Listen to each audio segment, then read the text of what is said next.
east side, west side. I'm naked and you're on the best side, and welcome to today's naked episode. I promised, I delivered, and here we are, episode 41. Thank you for tuning in this week. Sorry that we are a day late here.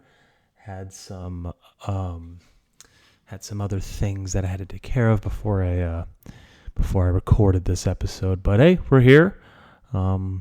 Happy you could be tuning in.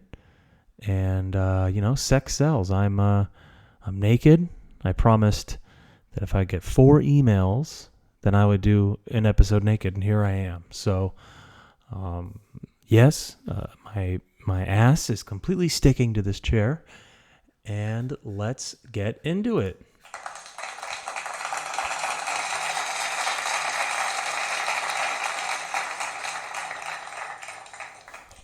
That applause was like I said something like inspirational and motivational, and I just said my ass is sticking to the chair.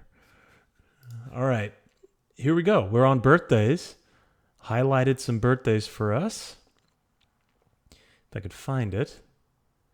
There's actually a lot of birthdays. Oh yeah, I'm going off of the 26th. Sorry, even though this was released on the 27th today, this is from the 26th. So Mick Jagger, birthday. Happy birthday, Mick Jagger, 1943. Helen Mirren. Happy birthday, Helen Mirren. Kevin Spacey. He was just, I guess, acquitted on his trial. Still some weird things going on there, but nevertheless, it's his birthday. Sandra Bullock. Happy birthday, Sandy. Jeremy Piven. Happy birthday, Jeremy Piven. Kate Beckinsale turned 50 yesterday, and she still looks amazing. And yeah, that is it. So some good birthdays there.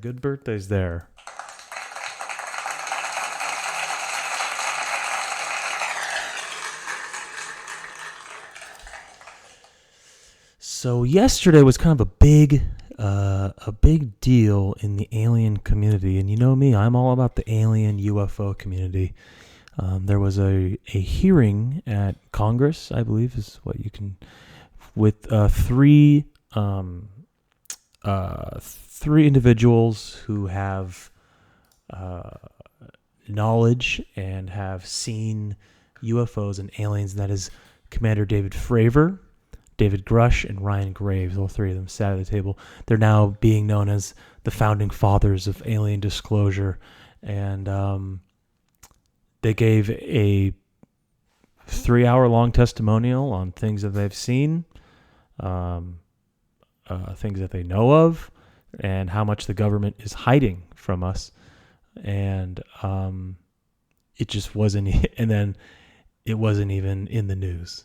Like, the news completely, it's kind of insane how the news just completely brushed under the rug, and it seems people don't care that much, and which is completely baffling, but hey, ignorance is bliss. So,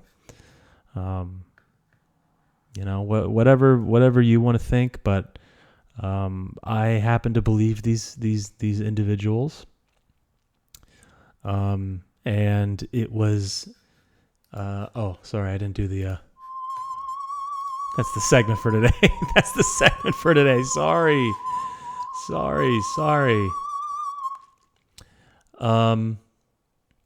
Yeah, they, I'm trying to find some like exact points that they went through, but yeah, one individual, Grush, said that, the government had not only retrieved a crashed non-human origin spacecraft, but they found non-human biologicals inside, which is pretty disturbing. And, they said this under oath, but, I guess you could say anything under oath, but still kind of crazy to have it on official record now. So they talked about all the different kinds of UFOs they saw, from the Tic Tacs that Fravor encountered to spheres inside of a cubes, red cubes. They reported physical injuries. Humans have reported physical injuries by UFOs or UAP. and disturbance of the mind. What else? I'm looking at. Finally, looking at a thing. It's been going on. The U.S. has been in this subject since the 1930s. Apparently, biologic bodies were not humans in the recovered UFP crash. The Tic Tac was able to jam radars at will. Injured humans with legacy reversed engineering on record. So humans have got hurt trying to reverse engineer this technology. And it's just crazy. Money is sent to programs that do not exist, and the money goes to the secret program. Black money confirmed. So just doing my part in getting this information out there because mainstream media will not do it. Oh boy, not only are my clothes off, but the tinfoil hat is on today, folks. Tinfoil hat's on today. Hey, is that a government employee behind me? So yeah, kind of crazy.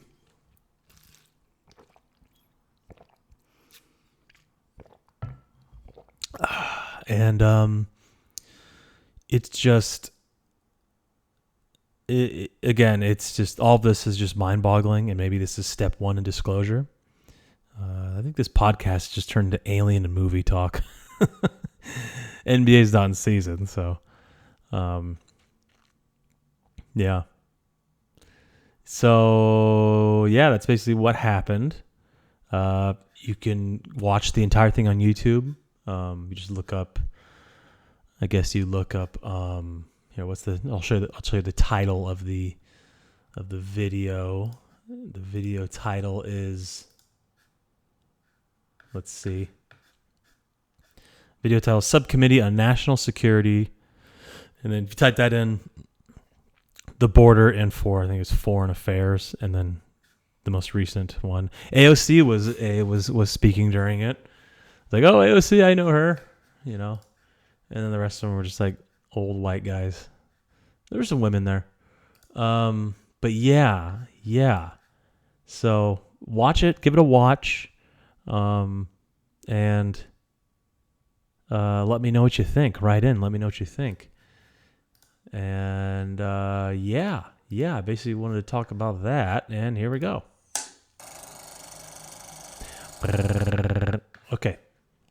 So on Tuesday, I told you all that on Tuesdays is movie theater night for me because they have $5 tickets at the local cinema. And yes, and it's an amazing deal, an amazing opportunity. For somewhere else you're going to be paying, $20 for movie tickets, and here it's good quality movie tickets, movie theater, it's Dolby projector, Dolby sound. And so I saw Barbie. Directed and written by Greta Gerwig. Her husband Noah Baumbach, he's also a prominent director. I know him from some movies that he directed. He wrote the movie with her. Barbie suffers a crisis that leads her to question her world and her existence. Stars Margot. Is it Robbie or Robbie? Margot Robbie. Which one is it? I never know. Ryan Gosling, Issa Rae, Kate McKinnon, Alexandra Shipp, Emma Mackey, Michael Cera was in it. Dua Lipa was a Barbie in it. Simu Liu was Ken in it. John Cena was a Ken. It was Will Ferrell was like the executive of Mattel. And yeah, it was, I guess people say it's very meta. It was a very meta movie, very aware of itself. I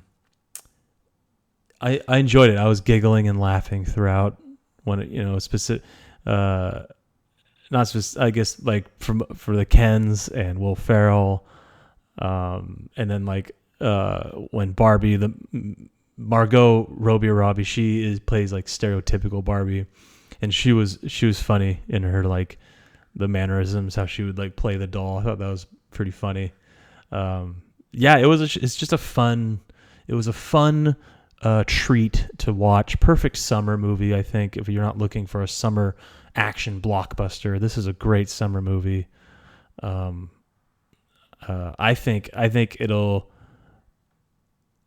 The question is, are they going to have a sequel? I don't know if they're going to have that. What if they had? Are they going to have a sequel with Ken, just called Ken? They have a Barbie universe. First thing I got to think of is like a Marvel universe for Barbie. It's just why can't you just be happy with a single fucking film? Kate McKinnon was hilarious as Weird Barbie. I don't want to give too much away. It's still new in theaters, but if you haven't had a chance to see it yet, I recommend go seeing it. It's pretty funny. Out of 10, I would give it a.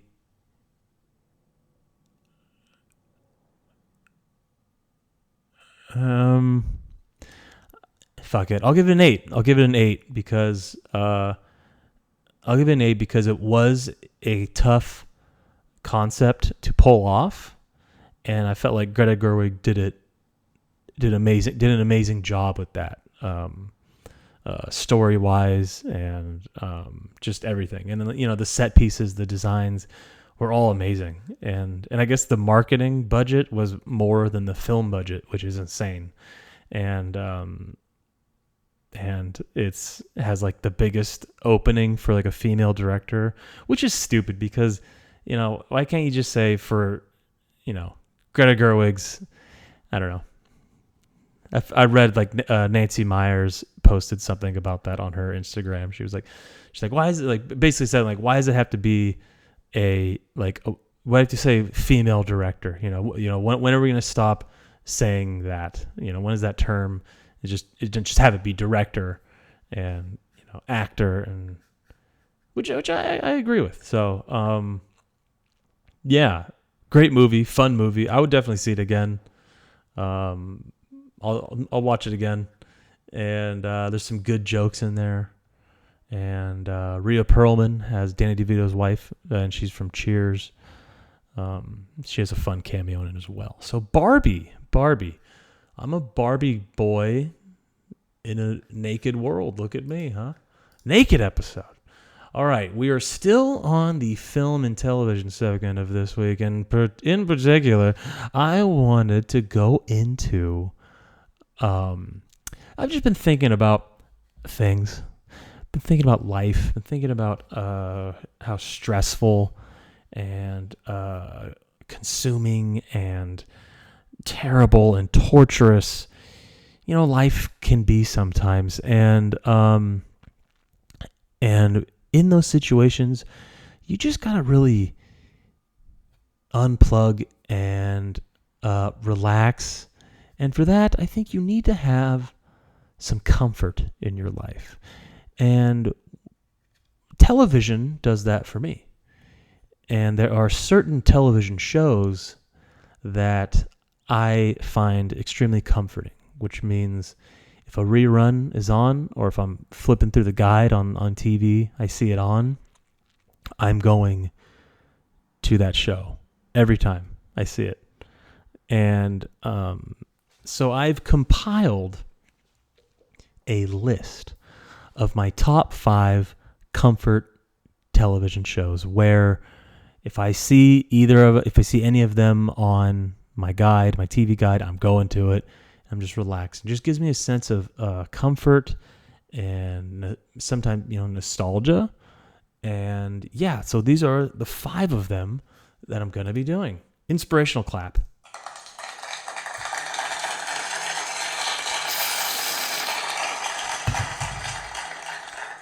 Nipple.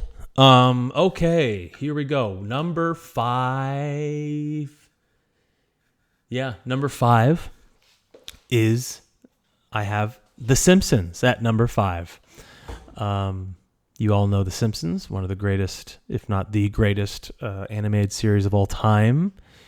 And whenever it is on, I always tune in. Now, the reason why I have it number 5 and not lower is because when I go to it, I go, oh, The Simpsons is on. The Simpsons are on. And I look at the guide and I check the season it came out. If it's anything over hell, even at this point, if it's anything over than season 20, I don't go to it. You know, it used to be like over season 10, and then I've started actually watching the, 10 through, not, I guess 15 through 20. I've been watching seasons, and it's still pretty funny. But the new ones are just not that good. You know, let's face it. The quality has dropped off. However, if it's anything for me, anything over than season 20, and that's generous, I'm not tuning in. But if I see it and it's like season, if it's like season 3 through 12, I'm like, oh shit, it's gonna be a good watching experience. So The Simpsons, still amazing. Those episodes are amazing. Some of the greatest television ever, not just cartoons. So The Simpsons. Number 4, I have Frasier.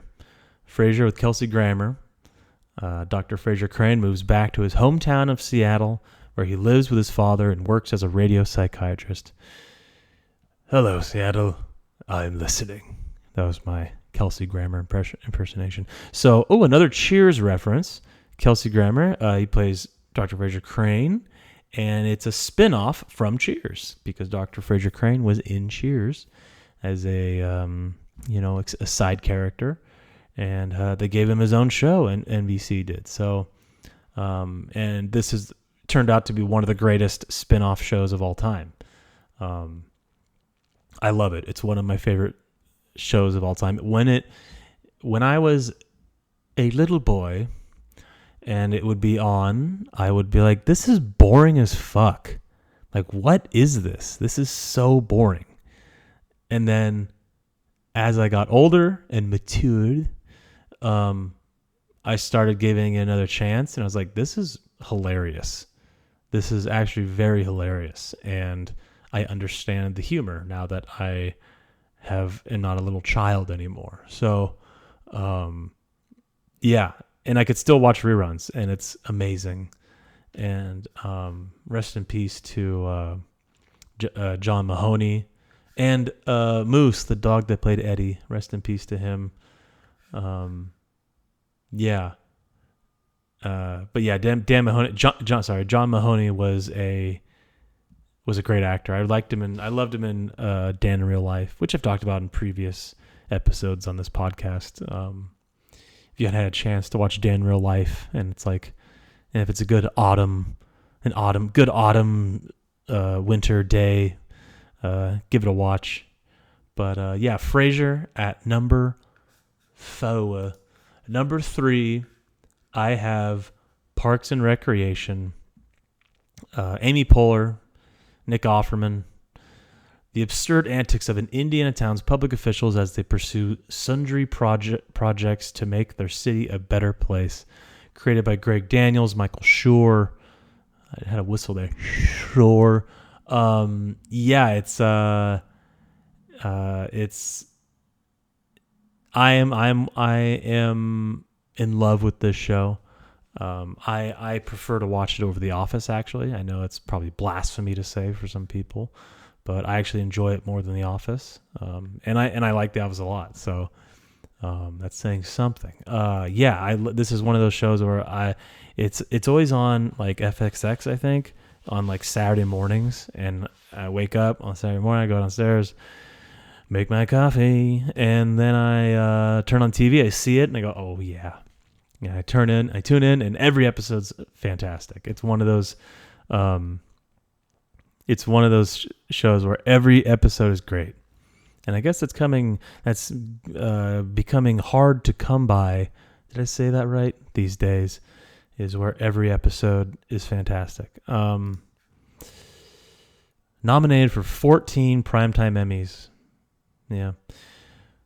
Parks and Recreation. I love it. I love that show. Number 2, oh boy, number 2 is one of my favorite shows of all time, obviously, and that is Everybody Loves Raymond, with Ray Romano, created by Phil Rosenthal, the comical everyday life of sports columnist Ray Barone and his dysfunctional family. I fucking love this show. Definitely on my top 3 television shows of all time. It's funny because no, I guess it's not true. Could people make an argument that your top 5 comfort shows are your top 5 shows of all time? Maybe you could say that. But then maybe some of your favorite shows you just want to are not, comfort, if you know what I mean. Like you want to have put some investment into it and watch it. So I think there is a difference between favorite shows and favorite comfort shows. Right? I don't know. Maybe this whole segment's bullshit.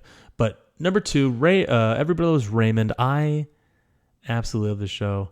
1986, 2005. It's available on Paramount Plus and Peacock, I believe. Yes. And as I said with Frasier, how I never really liked it when I was a child, and then I started liking it as an adult.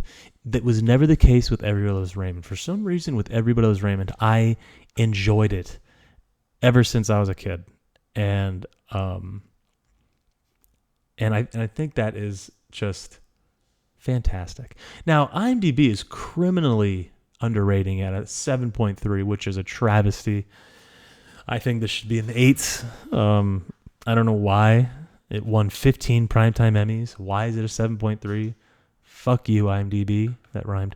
Yeah, one of my favorite shows. If it's on, I'm watching. And here we go for number 1. It could have been switched out between 2 and 1, Raymond, and this one, but I ultimately made the decision to put this at number 1. Especially in recent days, it has a little marathon every day.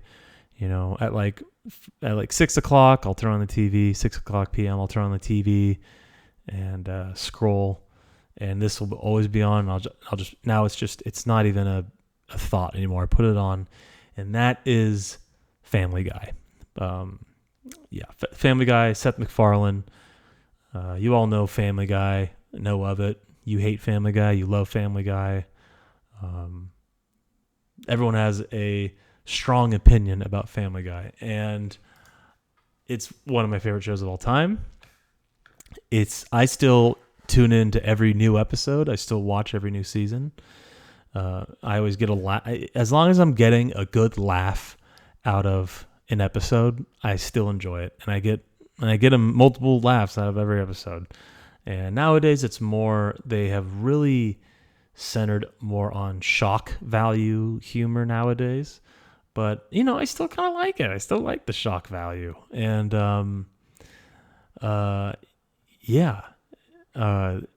there's a fun episode actually with The Simpsons and Family Guy. It's one of my favorite episodes. And they have a crossover episode talking about crossover. We're talking about crossover episodes on this podcast recently, and that's a fun crossover episode. Won 9 primetime Emmys. They're about to go to season 22, which is pretty remarkable, People say like, I like the old Family Guy. And, there's a valid argument to it. It's definitely different nowadays, but I still thoroughly enjoy it. So that is my number 1 comfort shows. Here we go. Top 5: Simpsons, Frasier, Parks and Rec, Everybody Loves Raymond, and Family Guy. My top 5 comfort television shows. I'm naked. That's right. Okay. We are on the questions segment. Let me find a good ring, huh? Phone's ringing, dude. Okay.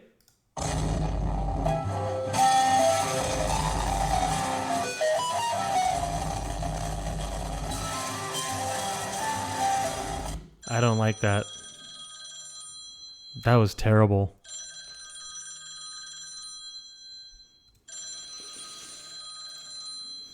Hello? Okay, we have 2 questions, 2 emails this week. One is from Kyle from Tracy. Hey, Dan, with the recent phenomenon of Barbenheimer, I'm rethinking our strategy of how to save Hollywood. the subject of this is Saving Hollywood Part 2, Electric Boogaloo. So, hey Dan, with the recent phenomenon of Barbenheimer, I'm rethinking our strategy of how to save Hollywood. Rather than one movie, maybe we need two completely opposite movies to create the next Barbenheimer. It's really tough to think of two subjects more opposite and more influential than Barbie and the nuclear bomb. Is it nuclear or the atomic bomb? Whatever. But what two completely different topics would you make movies about to create the next phenomenon to save Hollywood? A Marie Curie Hot Wheels double feature doesn't seem to have the same star power. Love to hear your thoughts. Also, what's up with Brian? Also, what's up with that Brian guy wanting to see you naked so bad? Pretty sus. Love, Kyle from Tracy. Sent from Hollywood again. Hey, if Brian wants to see me naked, no judgment on him there. Yeah, let's see. Barbenheimer. Yeah, I was going to save an episode to do a completely Barbenheimer thing, but I saw Barbie first and I haven't seen Oppenheimer yet. I'm going to see Oppenheimer maybe this weekend or next week. So I want to find like the best seats at the IMAX theater, and they're all just taken right now. So, yeah, going to wait to see Oppenheimer. Yeah, good question. What two completely different topics would you make movies about to create the next phenomenon? So, trying to think, like, what are two, like, maybe, like, does it have to be a toy product and a history thing? I don't know. I'm trying to think here. Like, what's something that like Gladiator already happened? Like, what's something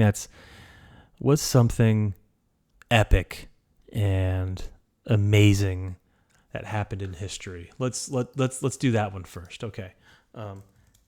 Epic events in history. Let's see what the old Google tells us. What are the 10 most important dates in history? Okay. The incandescent light bulb. We'll have a movie about the light bulb. Hey, it'll take place in Livermore, California, my hometown. The telephone. It'll be called Bell. It's about Alexander Graham Bell in the telephone. What are major events in history? I want them to make another Revolutionary War movie. I know they're making a Napoleon one with Joaquin Phoenix coming out. What event changed the world the most? So there's the atomic bomb. They already did Pearl Harbor. Russian Revolution. I think I want to see a good Rasputin movie. I think a good Rasputin movie, and then something on the opposite spectrum of that.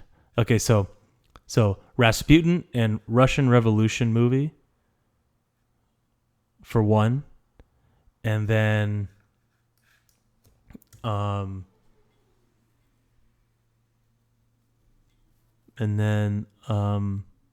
like, what are fun here, nostalgic, I'm gonna say 90s, nostalgic 90s, I guess, toys.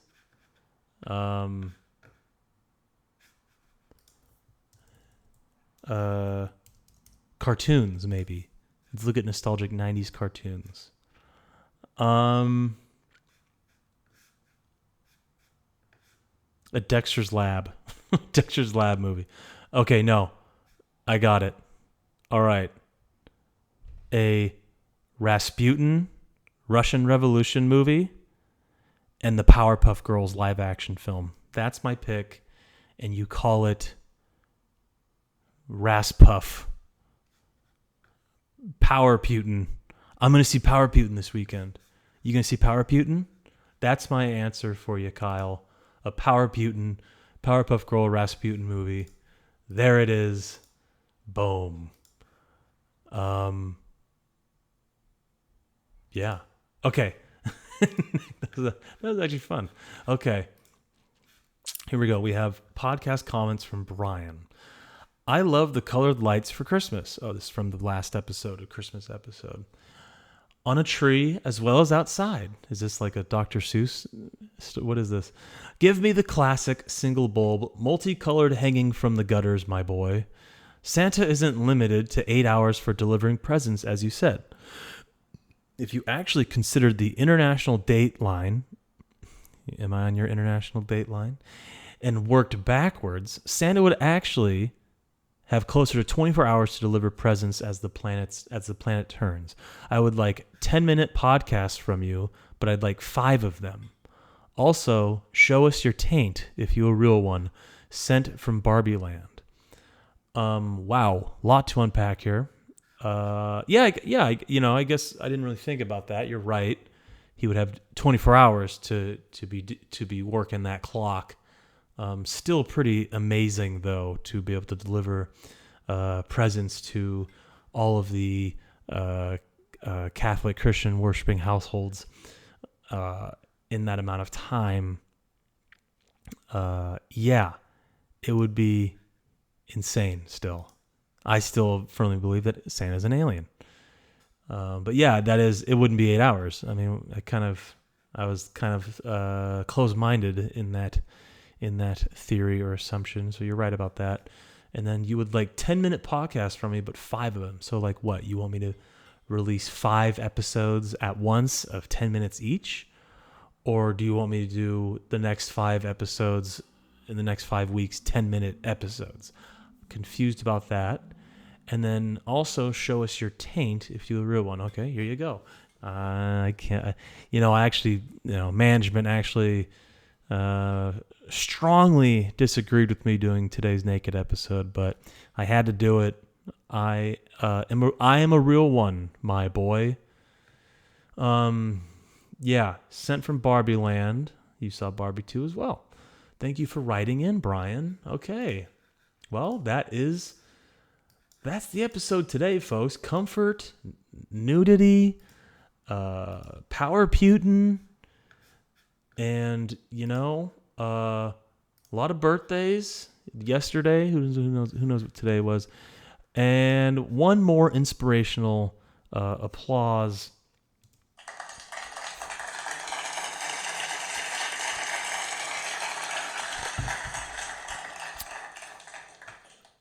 Thank you for tuning in. Again, sorry for the day late release. Hopefully you still tuned in and you enjoyed today's episode.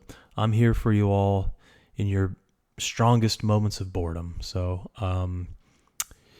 thank you, and I'll tune in with you next week. Bye.